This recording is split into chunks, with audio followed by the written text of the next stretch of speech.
The UPSC Civil Services exam is conducted in 3 stages, namely the prelims, the mains, and the UPSC board interview. The UPSC prelims exam consists of 2 objective papers. The UPSC main exam, however, consists of 9 papers, all of which are descriptive in nature. And 2 of these 9 papers are for an optional subject that you have to choose from.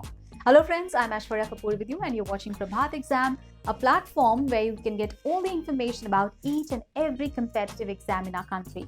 So if you're new to our channel, please subscribe to Prabhat Exam immediately and don't forget to press the bell icon to get regular updates of our latest videos. I'm Aishwarya with you.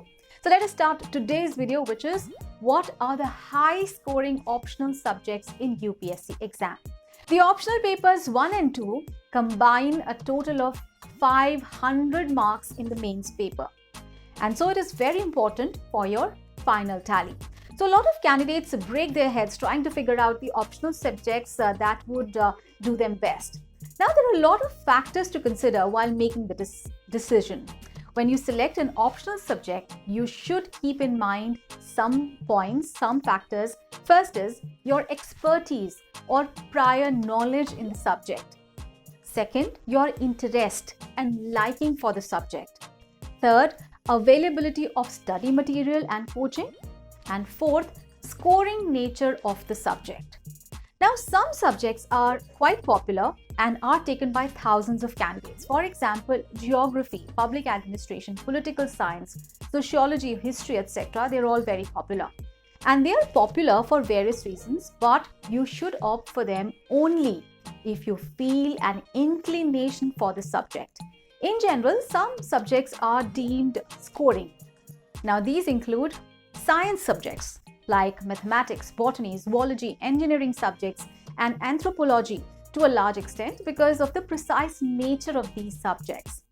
Scientific subjects are less interpretative and more factual and analytical because nothing is left to interpretation.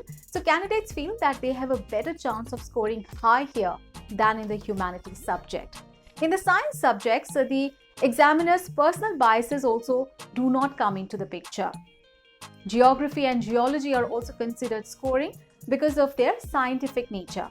Geography is also a very popular subject because many find it interesting and also logical.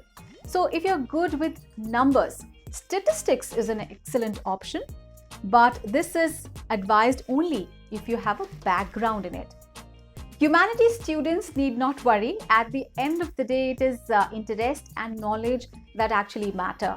So technically speaking, mathematics would be the most scoring subject, but not everybody can take it without some background in it.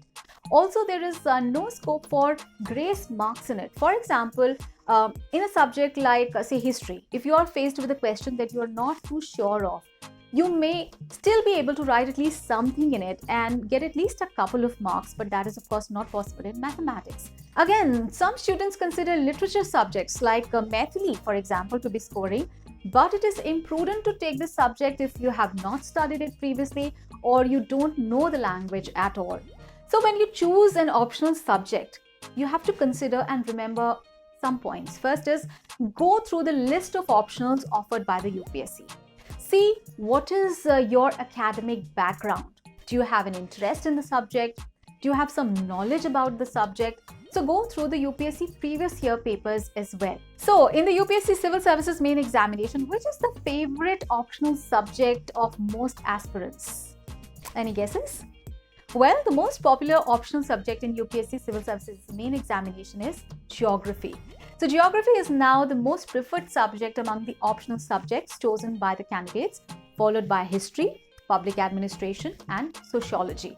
Among the candidates who qualify to write UPSC mains written exam, every year around 3,000 candidates prefer geography as the optional subject. More than 1,500 to 1,800 candidates who write the UPSC mains choose history. Then comes public administration, which is chosen by 1,500 to 1,700 candidates who write the UPSC mains. And after that, around 1,400 to 1,700 candidates who appear for the UPSC main examination choose sociology. So next question is, are candidates choosing the subject of their graduation as their optional subject? So the answer is mostly no. Analyzing the previous year trends, it can be seen that the candidates prefer a humanities subject as an optional, irrespective of their background, which may be engineering, medicine, science, or humanities. Another question, are there easy or high scoring optional subjects? So whether a subject is easy or difficult is relative. One candidate may find history easy, while another candidate may find memorizing history very hard. Next question, how should you choose your UPSC mains optional subject? Well, for this, we recommend the following process. First, go through the previous 3 years UPSC mains question papers of the optional subject that you like. Also, go through the UPSC syllabus of the optional subjects. Weigh the pros and the cons of different subjects and analyze your own strengths and weaknesses and then come to a decision. So don't go by scoring ability of a subject alone. In fact, subjects don't score, it is the candidates that do. Through the best preparation strategy and dedicated work, you can make any subject the most scoring one. So if you liked watching the video, please like and share it with your friends. And if you have any feedback for us, please write it in the comments section. And don't forget to subscribe to our channel, Prabhat Exam. Keep watching Prabhat Exam for more informative and interesting videos. Stay safe, study hard, take care. Bye for now.